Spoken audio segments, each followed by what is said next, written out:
लो सज्जनों ते मित्रों, फैसलाबाद दे विच डिप्टी कमिश्नर ऑफिस दे विच जनाब वड्डा चूना लाया गया जनाब 3 करोड़ 85 लाख नूं। 3 करोड़ 85 लाख कित्थे गया, किद्दां लाया, की कीता, ओदा की खादा पीता। जनाब गल कीती जावे फैसलाबाद डिप्टी कमिश्नर जिहदे विच सोफियां दी बड़ी लोड़ सी, कुर्सियां नहीं सी है, उत्थे जमीन ते बहिंदे सी, दरियां विछा के बहिंदे सी।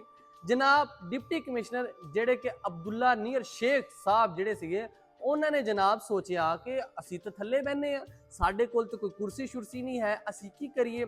जनाब उन्होंने हिम्मत करके जनाब हुकूमत के खजाने दे विचों 3 करोड़ 85 लाख रुपया कढ़िया। कढ़ के जनाब उन्होंने की किया, जनाब deputy commissioner complex, Lyallpur house, camp office, इन्हां 3 जगह वास्ते जनाब उन्होंने की खरीदिया होएगा, तुसी जरा सोचो। जनाब उन्होंने खरीदिया ये कुर्सी खरीद ली, टेबल खरीद लिया, सोफा खरीद लिया, ते बस नाल कोई जग गिलास भी खरीद लिया, हुण पानी भी तो पीना, चाह भी तो पीनी होनी है।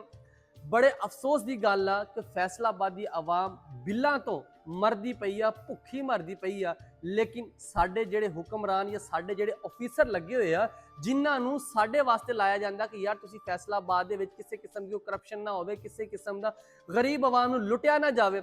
लेकिन अफसोस की गल आ कि डिप्टी कमिश्नर ही आवाम नूं चूना ला रहा। फैसलाबाद का जिहड़ा फंड सीगा उहदे विचों 3 करोड़ 85 लाख कढ़ के जनाब रफू चक्कर हो गए। तुसी जरा पहले सोचो 3 करोड़ 85 लाख का केड़ा फर्नीचर आ सकदा। दफ्तर वास्ते फर्नीचर लेना ना, दफ्तर किड्डा क वड्डा वा, मतलब कि जिहड़ी पंजाब असैंबली आ ओहदे वास्ते भी इन्ना ज्यादा फर्नीचर नहीं आंदा जिन्ना महंगा इन्हां ने इत्थे लै लिया। की लिया होएगा कि सोने का फर्नीचर लवा लिया वा, किस चीज़ का फर्नीचर लवा लिया जिहदे विच जनाब उन्होंने इन्ना पैसा इन्वेस्टमेंट करके आवाम नूं बेवकूफ बनाया और कानूनी खाते च पा के पैसा पूरा कर दिता। ये पैसा हुण किन्ने खादा होएगा, किन्ने पीता होएगा, किधर किधर पैसा लाएगा, क्योंकि अब्दुल्ला नीर शेख साहब जेडे ओ इस टाइम फैसलाबादों तब्दील हो गए हैं, इत्थे नवे डिप्टी कमिश्नर आ गए हैं। हुण दसो उहदे खिलाफ कानूनी कार्रवाई किद्दां होएगी। उन्हें तो पैसा ला के चले गए, उन्हें तो कहता जी भाजी मैं आ सोफा भी लिया, आ कुर्सी भी लई, आ टेबल भी लिया वा, बड़ा अच्छा सजावट वास्ते लिया। भाई तुसी नॉर्मल लै लो, लाख रुपए का भी सोफा आ जाता, 2 लाख का आ जाता, 5 का आ जाता, 20 का आ जाता, 1 करोड़ का तुसी लै लैंदे। लेकिन 3 करोड़ 85 लाख जनाब तुसी कित्थे चले गए जे, किहड़े पासे तुर पे जे। इन्ना पैसा आवाम दा जाया कर दिता।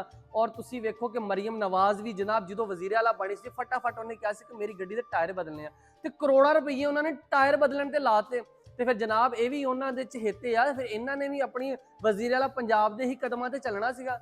और बड़े अफसोस की गल आ कि हुण इहदा जिम्मेदार कौन होएगा। अब्दुल्ला नीर शेख जिहड़ा शराजी साहब जिहड़े वो तो निकल गए, इत्थों चले गए आ। हुण एक कानूनी कार्रवाई किहदे खिलाफ होएगी, किनू फड़िया जाएगा, ये तुसी खुद सोचो और खुद फैसला करना वा कि इन्हां पैसों का कौन जिम्मेदारी लवेगा।